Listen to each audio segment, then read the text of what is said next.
Hello everyone! Today we are going to be talking about the great Web 2.0 tool of Storyboard That. Now to get started, just pull up a basic internet browser and we're going to type storyboardthat.com. Now this is a great tool for teachers to use in the classroom or students to use as well for presenting projects, for presenting book reports, for a teacher doing an intro to a book that the class is going to be reading. There really is no limit on how this can be used. We're going to go ahead and click Create Storyboard. And this is going to bring us to the basic drag of the website. This is where we're going to be doing all of our editing and everything to create our storyboard. Now, the first thing I'm going to discuss is the pricing of this site. It is free, but only to a certain limit. So down here at the bottom menu, you're going to see this option that says Add Cells. You're going to click on that. And what this is going to show you is the storyboard size you're going to be using. Now, right now we have the basic 3x1 storyboard, and that's what we're going to stay on for this example, but I'm going to show you you can go up to 3x2 and the storyboard will remain free. Any larger than that and you will have to pay. Now I do have an account that I have paid for, so I'm able to click down here and make a larger one, but when you are doing it on the free option you will not be able to go any larger than 3x2. For this example we're going to stay in the 3x1. So we're going to click Change Layout. And that's going to give us these 3 cells to work with. So we're going to go ahead and get started. I used this site to make a storyboard for my graduate degree about a children's book about pirates. So that's the subject that we're going to stay with. Now the first thing you want to do is come down here and see the bottom menu. And to me the two most important tools down here are the Change Layout and the Add Cells, which we already saw. So we're going to go to Change Layout. For this, you can do just the cell, the title in the cell in the description, or all 3. And I think all 3 is the best option, so all you do is click on that, and it's going to give you the option to add a title to each one of your cells and a description as well. Now we're just going to say, click right here, and it gives you the option to type. We're just going to call this one the beginning. Or you know what, we'll just say, yeah, we'll do beginning. Click away from it, click on the second one. Middle, and then end.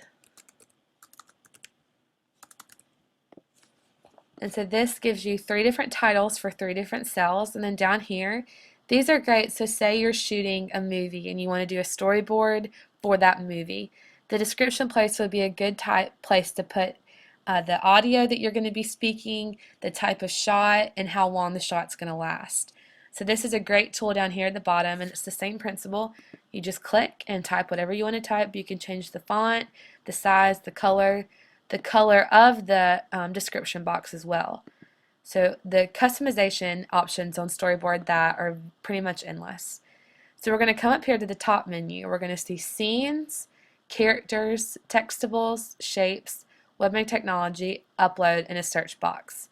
So we're going to go ahead and get started by setting the background of our cells. Since we are doing a pirate themed storyboard, we're going to use the outdoor one, but I'm just going to scroll through a couple of these to show you options. Classical homes, bedroom scenes, living room scenes, school.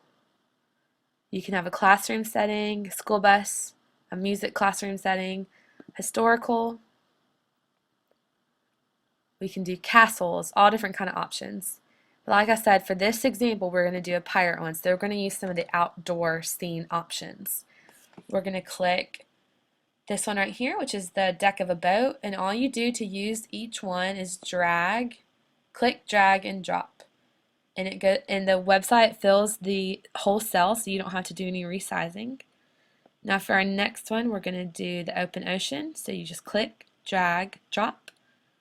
And for the end of our storyboard, we're going to use a scene that has the coast on it. Click, drag, drop. And the same principle works for characters. And again, under characters, there are so many sub-menus to choose from. Cultural, medieval, monsters and myths. Again, the options are really limitless. But because I know that we were going to do a pirate theme for the storyboard, I know that those are under the 1600s to 1800s. And there's 2 guys right here that look like pirates, so we're going to utilize those. And all you do is the same principle as the scene. You click, drag, drop, click, drag, drop, click, drag, drop, and we're going to put both of them in this last scene. So click, drag, and drop. So once you use a character, the customization with the character is also has lots of options. You can change the hair color, the skin color, the eye color. We're going to give him scary red eyes. You can change the color of his coat and the color of his sash. You can also resize the characters to fit your scene, however you want them. You can also edit the pose. You can tilt their head, change their expression, move their arms, have them sitting, standing, kneeling. And then there's also these all-inclusive ones where you can give them different emotions. So we're going to accidentally click that. We're going to have him standing, and we're going to have him be angry.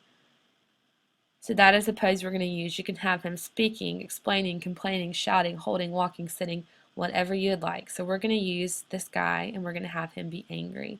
So click Update, and you can see the changes we've made are saved.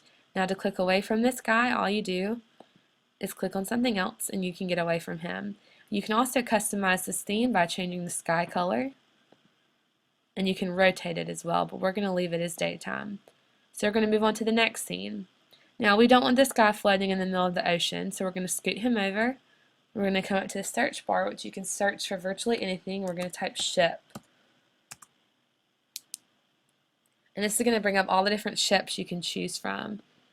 Now we're going to go to the one that looks most like a pirate ship, which I think is this one. And again, the drag and drop principle is the same. And then we can resize, not the background. We're going to leave that there. I meant to click on the boat. So we're going to resize the boat accordingly, making it as large or as small as you would like. Okay, and we don't want our guy to be behind the boat. We want to be in front of him. So we're going to click on him and use this layer option. We're going to bring him to the front. And that brings him in front of the boat. And again, just like the captain over here, we're going to do the customization. We're going to change his hair color, his skin color, and his eye color. And we're going to edit his pose. Scroll down and do one of the all-inclusive options. We're going to make him scared. Update pose. We want him to be standing on the ship, so he needs to be a lot smaller. We're going to scroll him down to a size that looks decent, and there he is on his ship. And again, we're going to come over here and do the same editing options. Change the hair color, the skin color, the eye color, so it's consistent between all of the scenes. We're going to leave his coat gray and change his sash to burgundy, so he matches his same character over here in the first scene. And we're going to change this guy as well. We're going to change his hair color and his skin color and the color of his eyes. So this has shown y'all the basic ways that you can use the different menus up here. The textables, you can add text, have the characters talking, shapes if you would like them, in different types of storyboards, whatever you would like. You can also upload images to use in your storyboard as well from your computer. But this has shown y'all the basic ways that you can customize and utilize this amazing tool. So when you're finished, or when you're finished with your storyboard, you're going to want to export it. So you're going to come down here and you're going to click Save. And this is the point that you would have to make an account if you don't have one, which is the basic email address, name, just the basic information. You don't have to pay unless you do a larger storyboard. So you would set up your account and then you would title it. We're just going to title this one Pirates, and we're not going to give it a description just for time's sake. So save storyboard.